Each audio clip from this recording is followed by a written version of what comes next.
to see that actually the statistics is not lying, and like the gaming is already overpassing the film industry, and we see it here as well. So I think it's great. So we will be speaking today about the gaming as the front line of human connection from various aspects. We have a stellar panel here, so I would like to introduce everyone, like that you would explain yourself, what you think is the most important from your side. Yeah, and let's not have it as a boring panel, but let's shoot the questions and exchange the ideas. So I will start from myself. So Ignat Bobrovich, CEO and founder of Valvor. Valvor is a gamified security layer, so we are building the solution which helps to build the trust and protect from cyber threats in gaming. And I'm also the founder of esports NGO. It's an NGO which is focused actually on bringing the good things into gaming, with focus on esports because I'm an ex-esports player.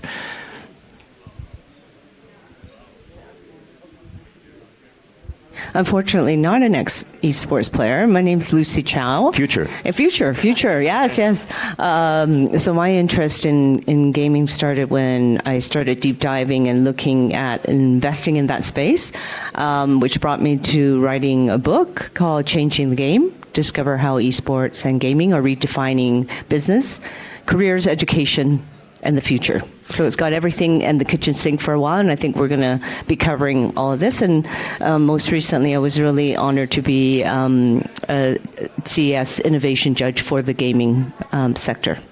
So just forgot also about the book. I also have a book about esports called Esports Practical Industry Guide, so we need to exchange the books. And okay, yes, book signing. Yes. Morning, everyone. So my name is Jude Orr. I wear a couple of hats. So I'm the Chief Strategy Officer of a platform called Planet Play, which we were connecting gamers to climate action. I also just launched a podcast yesterday with Matthias. So we're co-hosting a podcast called Good Game Club, which is all about shining a light on the positive stories that are coming from the games industry and showing how games can be a positive experience and we can play healthy. And I also co-founded the Playing for the Planet Alliance in 2019.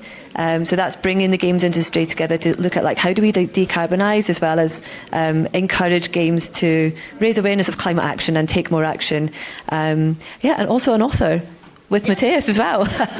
So we 3 for 3. Yeah, we launched a book in 2024 called Gaming for Good. So there's a big strand in my career of games being something positive for us, or games being more than just pure entertainment. And I've done that for about 2 decades now. Great. Hello, I'm Susanna Pollack, and I'm president of Games for Change. And like Jude, I'm a firm believer in the power that games can have beyond entertainment, which is the concept behind the non-for-profit that I run called Games for Change. We've grown alongside the video game industry over the last 20 years with this firm belief that games can be a driver for real social change, for social impact in the real world. And so we've been building a community around the world. We're a global organization with chapters in countries on all 5 continents. But our focus is really on cross-sector partnerships. So it's not just the responsibility of the games industry and the opportunity to make games, that can have impact, whether it's in learning or healthcare or wellness. But it's also that collaboration opportunity with the non-for-profit and sector, like big institutions like the UN and other change makers, because it is through this collaboration that we're able to really maximize the opportunities that the games industry has in terms of its not only at the size from an economic standpoint, but its reach, right? With over 3.3 billion players around the planet. That's a huge audience base to be able to reach if you are if you are looking to build awareness or raise funding for social causes. In this space of mental health and wellness, that's also a big priority for our organization, and we've been working with a number of partners, and we'll talk a little bit about that today, but not only the well-being of people within the games industry, making sure that our designers and developers are working at their healthiest, but also the players, the consumers, and ensuring that that there is a safe space in which to play, and then extend that as how games can help promote well-being and mental health. So that's kind of the aspect that I take. Emma. Thank you, Susanna. Hi, I'm Emma Richards. I'm Head of Communications for Tencent, very much representing the corporate world on the panel today. I look after communications across America and EMEA, and obviously as one of the large tech and entertainment companies, our overarching DNA is really about tech for good. How do we really make sure that as we build our business, we really are driving technology in a way that actually has the right social impact? We always have a huge network of studios. Matthias, obviously, I'll let you talk a bit more about some of that. But obviously working with them, we'll talk about some of this today. How do we really make sure as an organisation that we're really helping our studios to really think about what does it mean to really drive positive impact through play? We have a huge responsibility in terms of the amount of gamers that engage on our platforms, and we really therefore need to think about what our role is, and how do we really make those spaces safe, enjoyable, and generally healthy. And we'll get into a bit more about what does healthy mean today. Matthias? Thank you so much. I'm the game maker of the panel, or one of them. Subway Surfers, the most downloaded game in the world. I happen to be the CEO of Cyborg. I have a word from each of you. I think I'm an avid gamer. I did write a book with Jude. We are launching a podcast. I have a huge belief in NGOs and the power of organization, and of course a proud member of the Tencent family. So I think as a game maker, it matters a lot that you take the responsibility on of reaching hundreds of millions of players, and what do you serve? So the fact that we can make sure that it's nutritional and there's more than what just meets the eye means that we can be really proud of what Subway Surfers is doing, both in terms of inclusivity, diversity, but also the sustainable messages that we can put into the game. Super excited to be here.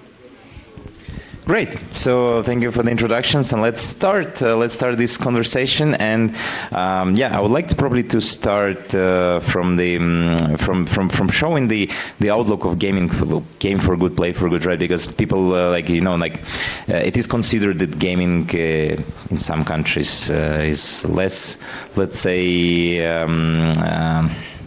less welcomed by the governments or by institutions, but we don't speak about this today. But I want to hear from you your opinion of why gaming is good, right? So lots of people can say why gaming is bad, but let's speak about why gaming is good and what it can bring good to people, to communities, to kids, to parents, to schools as well. So let's probably share these opinions. I'll jump in that, because I talk a lot about how I think the narrative around games is changing. I mean, we have a lot to do to continue to shift that. But I think a big turning point that we saw globally was around the pandemic, and how towns, cities, countries were forced to stay inside, and kids couldn't go to school, and couldn't connect and have a in real life social experience and social connection.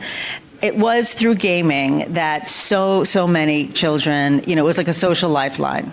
Parents saw it and saw how not only maybe paid a little more attention to what was actually happening in the game, but also saw that kind of connection that was happening. And so that started shifting the conversation. And we also saw families staying in touch with each other within a social space in the gaming environment. So since then, I think there's been growing interest to extend the conversation about looking at many ways that games, beyond being that point of engagement, but can offer the benefits, whether it's de-stressing, helping with coping with this isolation, really changed it for a lot of people. Yeah, I mean, I think there's just so many examples of gaming for good that just aren't, they're all over the place. And so one of the objectives of the podcast is really to bring all these conversations into one place, interviewing the biggest names behind the biggest games. We've got the rising stars, and then the adjacents that are working across education, psychology, philosophy. I think so it touches on so many areas. You can look across all sectors. I mean, healthcare is really interesting. Examples would be, there was a game developed many years ago for children who had faced severe burns, and when they were having their bandages changed, they played a game which was kind of like this snowy scene of like penguins and snow, and it helped them cool down. When they played. So I think there's really interesting kind of healthcare examples. One of the interviews that we did on the podcast, Future Lab, they built a game called Power Wash Simulator, and it relieves stress. And it wasn't built intentionally for that. And I think sometimes games that are on the market can do so much good, and it's just kind of peeling back what that is. And so they've done a study with Oxford University to show that this does actually reduce stress. Because if you power wash physically, it does kind of help you relieve stress, and the game does the same thing. And then I think the education and skill side is really interesting as well, because gamers, when they play, can learn so much as they play. So one of the guests on the podcast is Game Academy, and they actually look at games like Counter-Strike. Or it could be something like chess or Sudoku. They're teaching problem solving, strategy, critical thinking. And what Game Academy realised was when they started talking to people who were unemployed, they were saying, well, they were talking about the games that they play, and they're really good at them. And so they started to shine a spotlight on what skills they can learn as they play, and then help these people get into employment. And we're seeing more organisations do that as well. So I think there's just so many ways you can kind of look at gaming for good. We couldn't cover them all today because we wouldn't have enough time. But the healthy gameplay is something that's really important as well. And we're really lucky to have Tencent as our strategic partner for the podcast. And so our hope is that we can get this message out far and wide, and gather as many stories so that people can have one central place to come and find them. I'm just going to very quickly say, and we're following on from the entertainment panel, and I'm sure all of you know games are entertainment. And so if and just following on from what Jude was saying, there's children that don't learn well in traditional settings in education. But if you start to gamify points of education, it unlocks a different part of the brain. So these are it's a vital platform. It's another way to tap into a part of our brains that aren't, we're all different learners. So that's an educational application. And because we're at Davos, I have to also mention there are so many games that are tied to the SDGs. And so actually we did an activation yesterday with Subway Surfers, and, the coins that we hit, there's going to be trees planted in real life. So I just wanted to tie that back to Davos. Yeah, just wanted to add on that because I have my personal experience. Like back in the days, 99, 98, I was at school and I was bullied. I mean, I was a victim of bullying, and my academic result was really bad. And what has helped me? I saw the information about the esports competition in sim racing. That was a huge fun, and I went there and I started to win the competitions. I started to be one of the best in the field back in the days, and it has helped me. So. Some people say, "Oh, you play too much and your academic result go down." But for me, it was like vice versa. Like from being a bullied guy who was afraid of everything, I turned out to go to university, best in my country, and to finish this and to start my career. And this is why now I'm in esports, and this is why I'm now founded Valve, or also in esports NGO, just to show like, hey, gaming can help, and it works. You don't need the studies. I mean, I lived it, so that's. I mean, you raise a very valid point there, because I think the whole thing is it's about how do we redefine the category. I think for so long we've had conversations about games are bad, we shouldn't allow our children to do this, that and the other, and that just listening to you all, there's so much richness and so much that we have in gaming, and yet our ability to actually understand its role in society, and I think that's really why we're here today, is really to try and figure out how do we shift that narrative, how do we change the conversation from is it bad to how do we actually create more more options? How do we integrate this in? And really this sort of whole conversation around healthy gameplay is really just designed to try and do that. It's a bit of a new conversation I think we're trying to have, to try and sort of bring it into the concepts of it's more than just play. It is about these essential skills that we learn. It is very much about well-being and resilience. You know, you fail at one level, you keep going. Learning failure in gaming is something that, you know, is very, very real in life. And then belonging. We talked about COVID. You know, how many people were sat at home on their own? We're just hearing about microdramas, right? You were sat at home and you could connect to a community. And that community could be anywhere in the world. You know, games are so global, they are so boundaryless. And I think this is what's really important right now, is how do we really redefine what that role of gaming is, and actually in a way that drives the right positive messages back out to different audiences. I don't know, Ms. Hess, do you want to add anything on to that? Okay. Go to the next question. Shall we talk about how would you define healthy gaming? What is healthy gaming? How do we? Do you want to give it a go? I can start. I think healthy gaming comes with a lot of different facets. Mm-hmm. It's definitely something to do with what the game portrays. You should be able to find yourself in a game. You should be able to play the game in the way that you want to play it. It's also which choices you're given. So, as a player, can you do with the environment as you would in real life, or can you try a fantasy out? Maybe you want to be destructive in a game, even if you're constructive in your real life. And then, of course, also about the diversity. So you should be able to also identify with the players or dream of being a different player than what you usually are. And then I think for me personally, it's also about the healthy amount of gaming. So some games present themselves really well to being played short. Some games require that you dive deeper.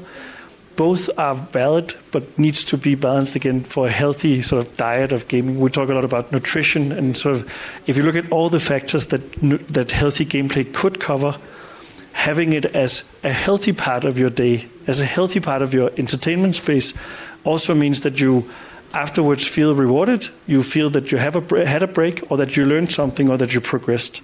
And all those values for me ties into what healthy gameplay is There's about. a real balance. Yeah, really balance to that. Yeah. Just to add to that as well, I think part of it is also around co-playing.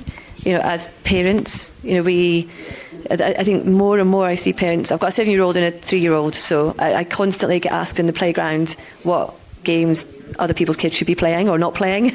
And I think it's really about the parents playing with the kids and spending time understanding the game as well, rather than just giving them a device and letting them play, and really watching the content and sharing that experience.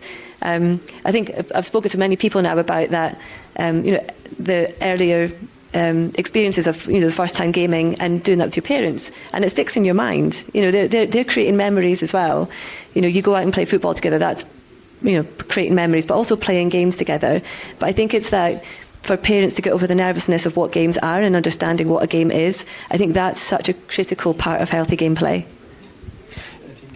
Just to add exactly to that, when I think of my son, when we play football together outside, that's a core memory. But when we play FIFA inside, that's a core memory. I know that you used to do sim racing.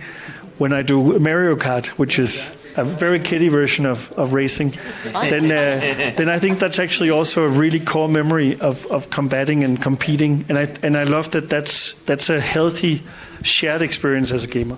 And so one of the most poignant things you could ever say is that, are you having fun? And that's healthy. If you can say that the game is a fun game and you're doing it with others in a social context, maybe even people you don't know across the world, and are you having fun?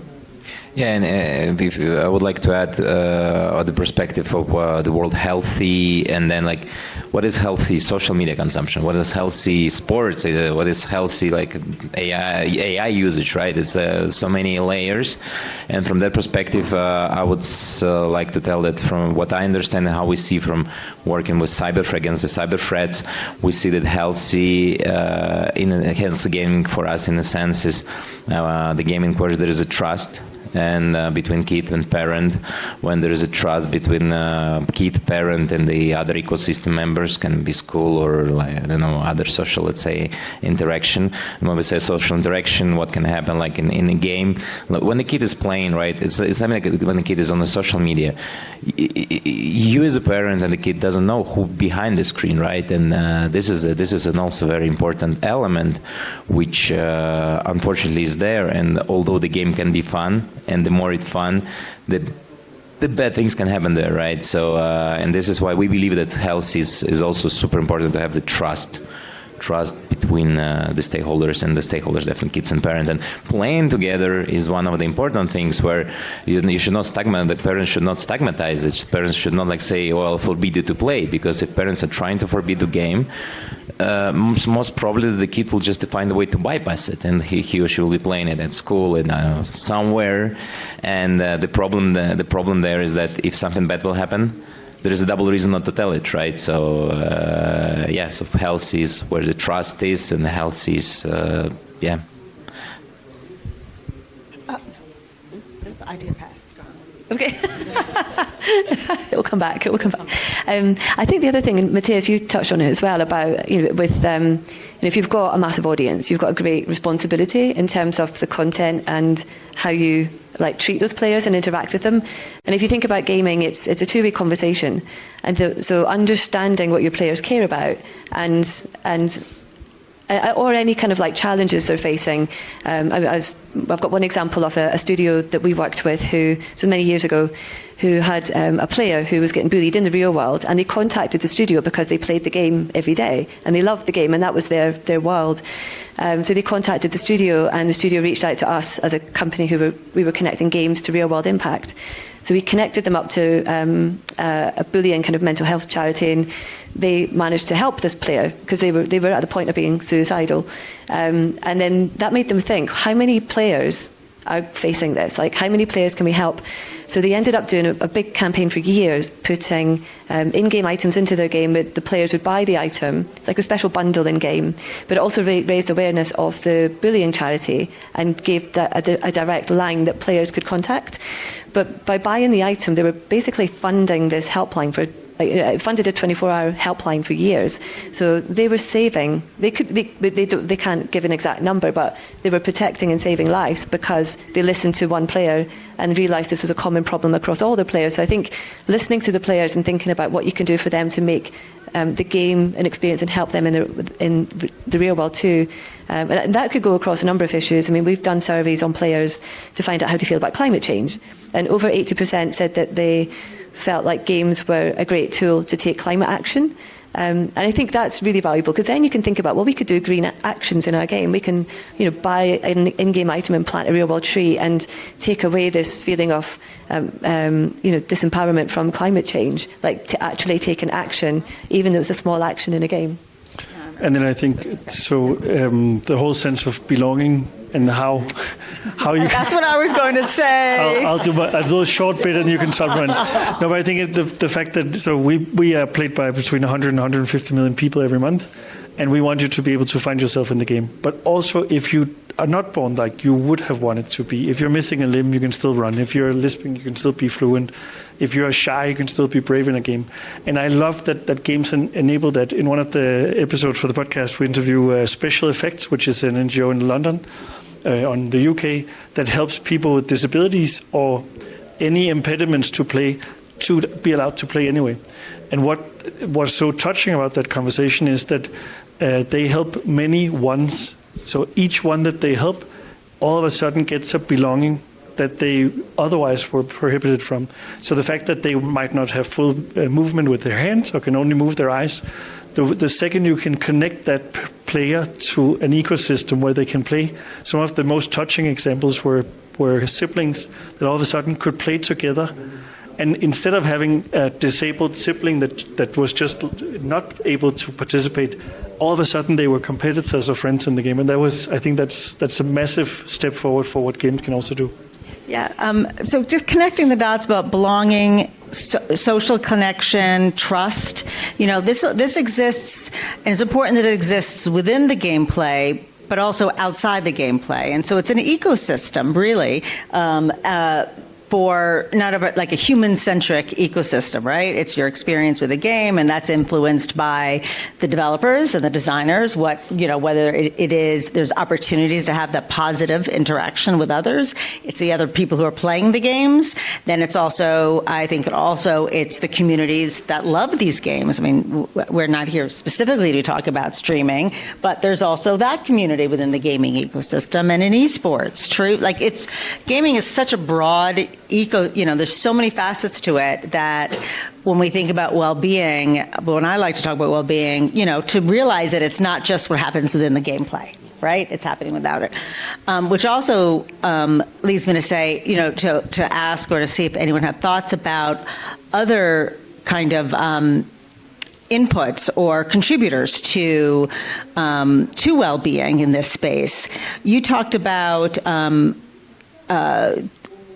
the relationship between an NGO, right, and the game studio that expanded the world, right, within of well-being and taking care of that young child. We talked a little bit about parents. You talked about co-play, and I do think that that's something that we should to include in this conversation, particularly as it relates to children, about understanding what's happening within their gameplay. And I think that is a missed opportunity that to step into is to help build trust between child and parent. Yeah. Around that. Do you want to speak to that? I mean, we've done some research recently, and I think we found that when parents go online, particularly on social media, to look up gaming, they're 5 times more likely to find a negative story or a negative headline about gaming. And I think that's part of the biggest challenge, is that even as a parent, if you do go searching for information, while it might be seen as a neutral environment, the bad outweighs the good. And that's part of really why we're sort of here talking about positive play, because there needs to be more of a balance that allows people to be educated and really understand. But the bad outweighs the good in terms of coverage, not in terms of what reality, the research shows. Not in terms of reality. I just want to make exactly. That Yes, thank you. I was just, for those that are investors, I was just pitched the other day a really interesting company in terms of getting the parents involved. Lots of times the parents don't know the game, or they can't follow the game, or they're not quite sure what the child is doing in game. So this particular company, what they're going to do is be able to film the child playing the game and then do a condensed video with the narrator explaining the play-by-play, and you will also be able to hear your child laughing. And so I think that's a game changer. Yeah. I think there's a lot of, especially for the non-gamers in the crowd, there is a lot of games that are really a great experience for kids, but also for the parents to do. Of course, they should start with Subway Surfers. That's a family game played by everyone. But Minecraft as a universe to dive into, both the sort of educational content they've made, but also the way you can create worlds. I even know in my son's class that they use it to do math. So they build a tower with math pieces on, and that's a way of engaging away from the paper, because people are learning different ways. You have Roblox that allow you to build things or create things quickly. And that is also putting in more and more metrics to make sure that as a parent you have more control over what your kid sees.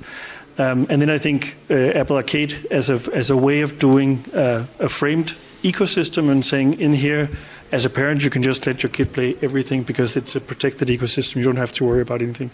So I think there's a lot of things you can, as a non-game, also just be interested in. One of the things we talked about heading to the panel was that it also comes to the way you, as a parent, wouldn't let a kid go on the playground and just close the door and talk to someone else.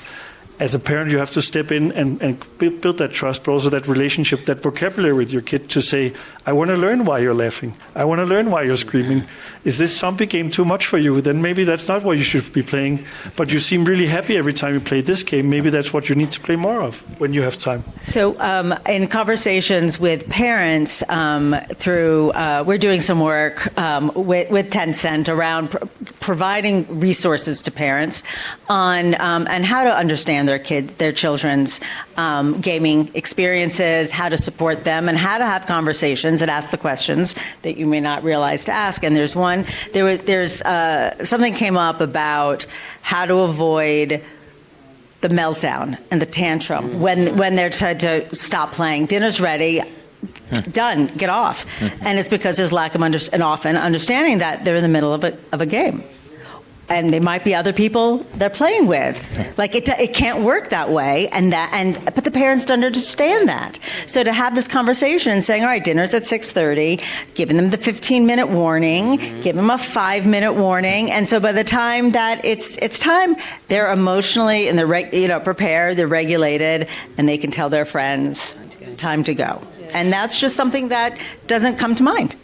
Yes, I wanted to add on the topic that with AI, it's much more easy to make this hyper-personalized experience for parents as well. So what we have in Valve, for example, so we have a parental dashboard, and in parental dashboard there is a part which is based on the science, on psychology science, on the behavioral studies, which from one side explains to parents, can answer the question to parents what has happened or how to make them to go to dinner on time, and it's based on a very life experience because there is also a kids app where we see the interaction and what games there are being played, etc. And and we see also AI allowing to cater very specific, very narrow, very personalized experience, right? So that from one side the AI can explain to you what is PUBG Mobile or what they were doing there, what this term is, or like what has happened there, and the idea is to be kind of this gate opener, right? And then use again AI to craft very narrow, specific information. For example, what we do, like if something bad has happened, like bullying or something else which we tracked, or if something good has happened as well, which we can also track. We're not saying directly to the parent this, but we're like in the app, the parent can see that, oh, there is a topic you might want to discuss with your kid, and this might be an example which you can use from this game, for example, which can be used, right? So it's crazy now what is possible, right? And like we're developing this, and when we started to train this SLM on the scientific papers, and then adding the layer of gaming content, I was like, wow, that's crazy. That's really something which can be a game changer, I believe. I think and that's brilliant as well, because if you think about the dangers that exist offline exist online, but are amplified. But the benefit we've got online, and especially in gaming, is that we've got the data, we've got these areas that we can make safer, more secure, we can catch it. And so I always feel like the industry has been on the front foot in terms of being able to tackle challenges. So it's great to hear that. But back to kind of like just think about the co-play part as well. I mean, if you play games with your kids, you become a really cool parent. So do it for kudos, if anything else. But because my little boy, he loves playing Sonic the Hedgehog, and when it's dinner time, he's probably in some sort of state of flow. But he loves when I kind of help him beat Dr. Robotnik, and it gets the game finished quicker for him to have dinner. But I think there's, going to your point of like interrupting kids' play. Deepak Chopra's done studies for 20 years now on mindfulness in gaming. So when you play, you're in a state of flow. And it induces mindfulness, and I think that's really important as well. And so I think there's so much research there that the rest of the industry can look at and apply, because that's got a positive health benefit as well. Yeah, just about the mind flow in gaming, just to end on that, because I told you the part with parents which we're building. The second part is also linked to the kids, so we're using the gamification and the way kind of they can play to teach them for instance, we were teaching them the cyber hygiene and all the cybersecurity stuff.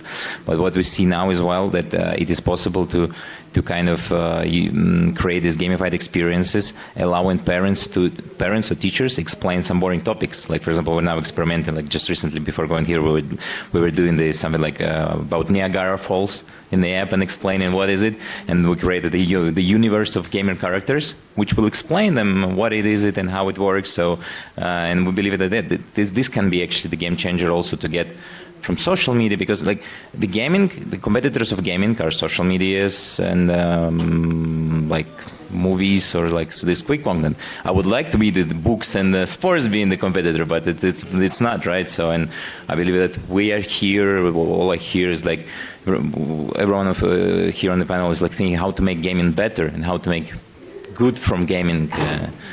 And I think education is also like getting this attention and getting into the application flow. The application of games. I mean, the idea that we learn best, particularly as we start as a young child, through play, right? So you learn through play, and there's a certain point when I think it's as you enter into the middle school age or school system where, play is considered, something to do in the recess, right? Learning is serious. However, if you infuse game-like principles into how a teacher approaches a subject, making something a quest, right?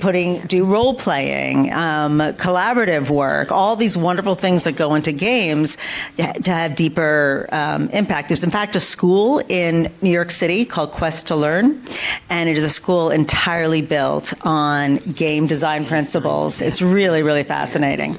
And I think it is this point as well, is that game designers now, we literally are intentional, right? This just doesn't happen by chance. And I think more and more this ability to intersect of skills and well-being, belonging. How do you really build something, right, that is really going to have lasting impact and positive effect? And we really do think about it from the early stages in terms of the game design, and it is really, really built in. And that's a lot now in terms of where the games industry, which is it's a very well-regulated industry. I mean, we've got things like PEGI. We've been very, very clear about trying to help parents, trying to help ourselves as well to understand the role that we play. And so everything that we see is this opportunity. We really do feel that right now, games really have this massive opportunity. You spoke about entertainment. I mean, we look now at Hollywood. Hollywood's looking directly now at games, right, in terms of how do we actually really, build a proper transmedia ecosystem. I think it was Mario Kart and Sonic. They were the largest blockbusters in the movies last year, and they came from games. And I mean, most of us, I don't know what years you were born, but we followed, these were characters that we grew up with in the 80s, right? And yet they're still there. We're playing them with our kids today. And so I think there's this real piece now about games always was this second cousin, right? And I think today, really, games has this opportunity to be very much seen as much as a lead, I think, in the entertainment sector, in terms of the way that it disrupts and the opportunity that it brings. I gave a talk yesterday about how games are a games industry and games influence culture. So absolutely the entertainment industry. And I use some other examples about other big media companies getting into games. Netflix having a games subscription, Amazon, right, and Prime. Samsung having live, games embedded on their smart TVs, but you also have news outlets like the New York Times having a games subscription. Wall Street Journal does, LinkedIn does, right? So it's influencing all these aspects of culture. And there was an article in the Wall Street Journal around how every company needs a gaming strategy. Right, it is ubiquitous. It is driving culture and engagement and consumer engagement, and for all those reasons, it is more powerful than traditional forms of entertainment. Yeah, sticking with entertainment. So I've lived in MENA for the last 20 years. What I'm also really heartened by is that countries like the UAE, Saudi, India, they're building games that are incorporating games of storytelling, entertainment. So they're building in cultural aspects where the next generation will actually remember or understand where they come from. So that's so powerful because some of these stories are lost, but they won't be through games. I just want to be a bit of devil's advocate and to say, it is important to have the strategies, because we speak here about Netflix, Amazon. So far, these guys were not successful. I mean, Amazon they're closing and continue closing the game studios, and this is a thing. But I think that's happening because they to take probably too corporate approach, and they're not listening to the communities, and they're not understanding in the end of the day the communities and how the things are done. Like, Tencent definitely is a quite an opposite example, like creating the games like PUBG Mobile, which is and others which are super popular. But these big guys, and they just don't feel yet the industry, and this is why it is important for them to have a strategy. I think, that proves the point that it's hard to make games. As a studio, we know that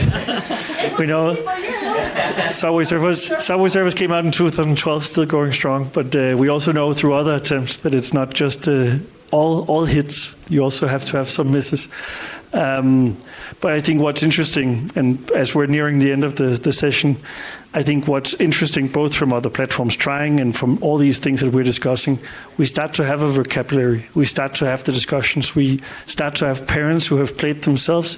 We start to have things where you can see that as an industry, we're growing up. It was the Wild West in the 10s. The 20s have shown a lot more responsibility, a lot more consolidation, a lot more professionalization. And I think what we're looking ahead to the next coming years, back to Will.i.am's statement yesterday, the 16-year-old today will be 26 in 10 years' time, and they will come with the full vocabulary, with all the gaming experiences, and with all the knowledge that you guys, I try to add a bit as well, but that we're trying to throw into the mix, that as an industry we are growing up and we can take on this responsibility. As Pippi Longstocking said, if you are incredibly strong, you have to be incredibly kind, right? So how do we use this force for good? We have 5 minutes left. Just let's have 30 seconds, everyone, to close up. Yeah, take away. I did mine. Yeah, do you want to start your end? I want people to be left with the thinking that there is much more good in the gaming industry than there is bad. Meaning, I think we need to demystify the negatives about games. I mean, it's not a coincidence that, we've got, Games for Change, Good Games podcasts, Changing the Game. There's a whole narrative here that we're all trying to share out. Yeah, I mean, that summed up what I would like to say perfectly. But maybe to add to that, if you don't play games, it could seem quite daunting, but actually just play something, even if it's a mobile game like a Sudoku or just something on your mobile. Subway Surfers, sorry, people should play Subway Surfers. Just play and understand, and have fun. And if you haven't already, sign up to the Good Game Club podcast, because all the information will be there. So hopefully we have 5 more followers after today. Something that we try to tell our educators that are using games in the classroom is, and I think this applies to parents too, don't be intimidated that your students or your kids know more than you about games. That's an opportunity to engage. Have other children in their lives teach you about what they're doing. Put them in the space of a leader and a teacher, and I think, as a teacher, and I think that is a way to also engage in healthy dialogue through the lens of their eyes. And from our perspective, it's about collaborative responsibility. We're sitting here today, obviously, with some phenomenal people who all are very, very powerful within their own rights, but also when we come together and we drive things as a community, I think that obviously definitely changes the narrative and towards the right outcomes. Have you done yours? You've done yours, that's it. Okay, so I'll... I think it is important to think about the gaming as not something bad, but it's something is an important social phenomenon which is there, and you cannot do anything about that. And what we're thinking about, when we see some people like parents are trying to forbid the play gaming, they need to understand that again, the competition with gaming is not sports and books. It most probably some things which are not necessarily good, and especially like it depends also from different countries, depending also on the social economic situation in the country, right? It can be drugs, it can be alcohol, starting from certain age, right? And I think it is very important to think about gaming as a medium which can help. And like some countries, like for example Saudi, you look, they have a strategy on that. They have a strategy on acquiring the companies because they understand the future. And also about the narratives, right? So for example, imagine 10 years from now, the kids will know some characters which probably not even existing yet, right? And what values they will be conveying, it also like depends on who will be behind these walls. So, yeah, but it is important to think about the gaming as an important element of the development of the society, and definitely not stigmatize it, but yeah, like integrate it. And then just to close, I want to thank unDavos for allowing gaming to be on the program. It's very, Absolutely. it's amazing, because I think what we've seen at UNGA and some of the other main events is that gaming is becoming a thing. So of course we look forward to coming back next year and also to be on the main program, because I think gaming is a conversation that we see more and more organizations picking up. So thank you so much. Thank you.